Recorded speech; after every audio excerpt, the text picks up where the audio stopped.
The year was 1940. The month, February. At the intersection of Sunset Boulevard and Gower Street sits the Columbia Drug Store, a usual hangout spot for Hollywood's cowboy extras waiting for a job at the studios nearby. Among the patrons today are Jerome Blackjack Ward and Johnny Ainsworth Tyke, also known as Johnny Tyke. Spotting Tyke from the crowd, Blackjack Ward stood up and approached him. "You've been fooling around with my girl again," said Ward as he confronts Tyke. "What makes you so sure she's yours?" Tyke bites back. The bickering escalated quickly. Enraged, Ward takes out his .45 and shoots Tyke on the shoulder. As Tyke lies in his own blood, Ward continued to fire the rest of his rounds while naming Tyke's steps to hell: horse stealing, woman stealing, cowardice, double-crossing a friend, and murder. There, in the Columbia Drug Store at the corner of Sunset and Gower, Johnny Tyke met his end.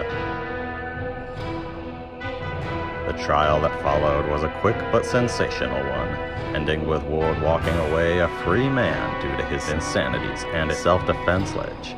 After this standoff between two unemployed actors who took their non-existent roles way too seriously, this intersection got a new name: Gower Gulch, which probably sounds a little better than its previous name, Poverty Row.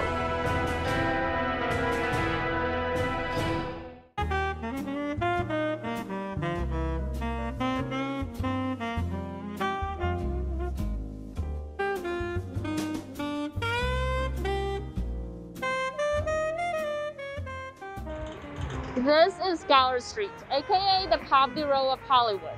It got this name because the rent was low, so a lot of small studios that specialized in the lower half of the double bill system built their facilities here to cut costs. What? You don't know what a double bill system is? Fine, I'll explain. Back in the days of classic Hollywood up until the 70s or even 80s, movie theaters would exhibit 2 or even 3 movies together for the price of one, so they could attract more audiences. Studios also made movies just for this purpose. For the major studios like the Big Five, which were MGM, RKO, 20th Century Fox, Warner Brothers, and Paramount, or the mini majors like Columbia, Universal, and United Artists, they would use the lower half of the bill to promote their up-and-coming stars, or simply just to keep their writers busy. Then these big studios would do these 2 little things called block booking and blank bidding, where they package their full slate of movies for the year or the season and sell them as a whole to movie theaters for a percentage of the ticket sale. But the movie theaters were not given a chance to watch any of these movies, hence blindly bid on a full block of movies. However, these big studios would rather make top-of-the-bill movies because 1, they have a reputation to maintain, and 2, these movies are more profitable anyways. So the responsibility of creating content for the lower half of the bill fell on the shoulders of these Poverty Row studios who mainly made cheap, shorter films like westerns, action films, or screwball comedies. And that's why there were so many unemployed wannabe cowboys hanging around the corner. While I was editing, I remembered that the opening song for Rocky Horror science fiction double feature is a direct reference to the double bill system in the 1950s. Now back to normal broadcast. This is Sunset Gower Studios. Today, Sunset Gower is one of the studio lots in Los Angeles that rent out their facilities to productions or artists as production or rehearsal spaces. This hasn't always been the case though. Before Columbia sold it in 1977, this was the original Columbia lot. How original, you ask? Well, when Harry Cohn, the president of Columbia, died in 1958, his memorial service was held right here, on stage 12 and stage 14 of this very lot. He was a piece of shit, but that's a different story. Even though Columbia began as a Poverty Row Studios making cheap westerns and screwball comedies to make ends meet, the Coen brothers actually used their iron fists and savviness to rebrand their company, promoting it to become one of the mini majors in 1924. So really, they were just some big shots taking advantage of the cheap rents on Gower Street.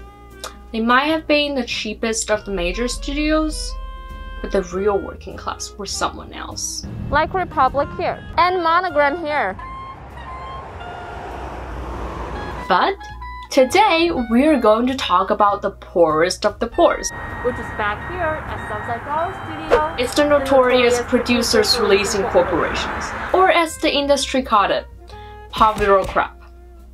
In this two-part series, I'm going to tell you all about how they failed to float in a boat made out of Hollywood and eventually got flushed down the drain. Got it? It's a wood pun and a crap pun.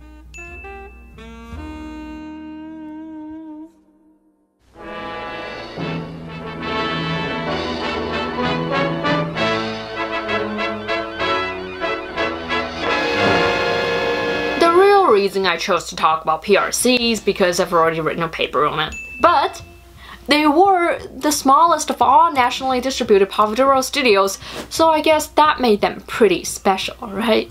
There were smaller ones, but Republic Pictures consolidated them in 1935 before PRC came into being in 1939, right at the cusp of the 1940 consent decree that changed the landscape of the double bill system. There's no point talking about the Poverty Row without explaining the 1940 consent decree that eventually evolved into the Paramount Decree.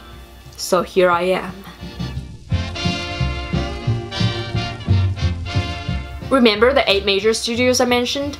What really set them apart was the fact that these were the only vertically integrated studios back then, which means that they owned all 3 aspects of the movie business: production, distribution, and exhibition.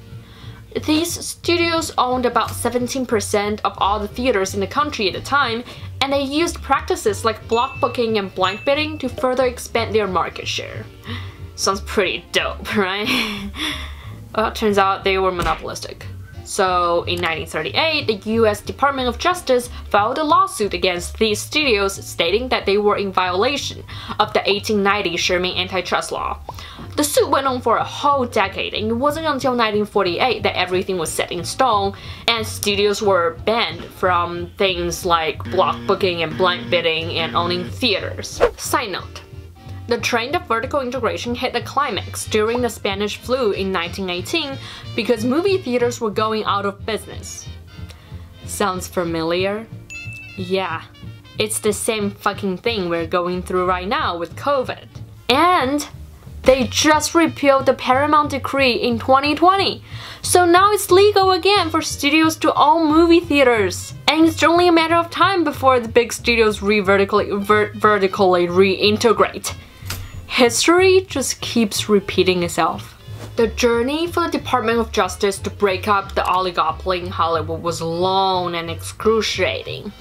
But they made progress. Cueing the Consent Decree of 1940. The Consent Decree banned blind bidding, replaced it with trade shows, and limited block booking to only 5 feature-length films at a time.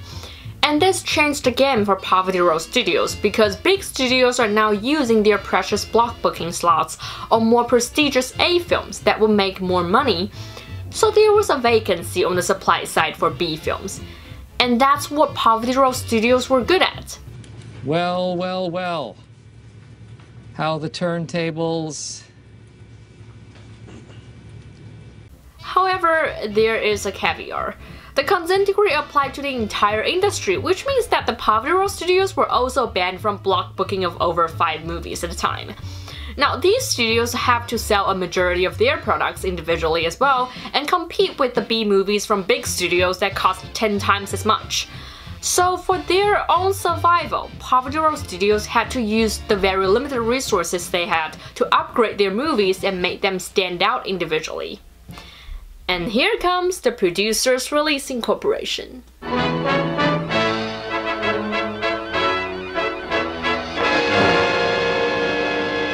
PRC's main products were cheap westerns, or auteurs. Their most popular and famous westerns were probably the Billy the Kid series. These movies were quite popular in small towns and rural areas, but they didn't really fit the sophisticated urban taste. However, They were extremely cheap to make. PRC's quickie westerns cost about $25,000 on average. They were shot within a week or two, and they were sold at a flat rate with a margin of a few $1,000s or even less. They couldn't even compete within the poverty row because Monogram and Republic had more money and therefore more polished products. And cliffhanger serials. But PRC's chance came in 1942 when the French company Pathé bought 85% of PRC stock for $750,000, allowing PRC's vice president Leon Fromkes to implement a multi-tier budget policy called the Flexible Budget Policy. This policy allowed PRC to make a few higher quality movies each year while still making their cheap westerns and action films to fill the bill. Their first attempt at an upgrade was the 1943 wartime romance action drama, Corregidor, about the Japanese invasion of the Philippines.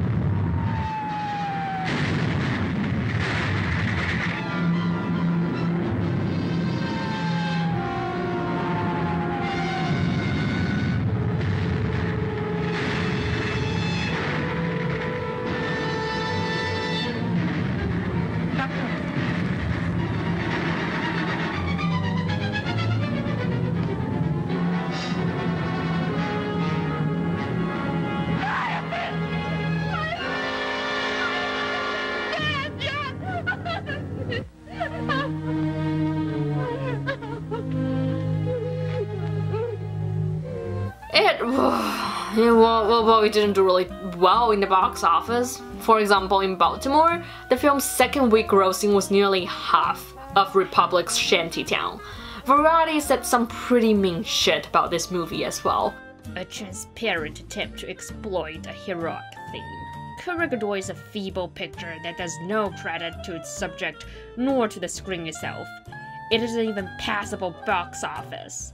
Only on the strength of a good upper bill companion feature and a current film-going boom will it do profitable business. However, and this is where the genius of Poverty Row comes into play. Because they sold movies at a flat rate instead of taking a percentage of the grossing like major studios did, it didn't matter if the film performs well in the box office or not. As long as they could sell enough films before their release, the studios could profit from the film, however marginal it is. So, with movies like Corregidor opening up a market in the urban areas, PRC could appeal to exhibitors beyond just independent small-town theaters, which would boost their sales. And it worked! The first 3 months of their selling season on the 1942 to 1943 programs hit a record high. But don't just celebrate yet. This is going to cost them, eventually. I'll save that for the next episode. I sure hope you enjoyed this one, and please don't forget to like, comment, subscribe, and turn on your notifications so you know when I put out part 2, which shouldn't be too long. I'll see you next time!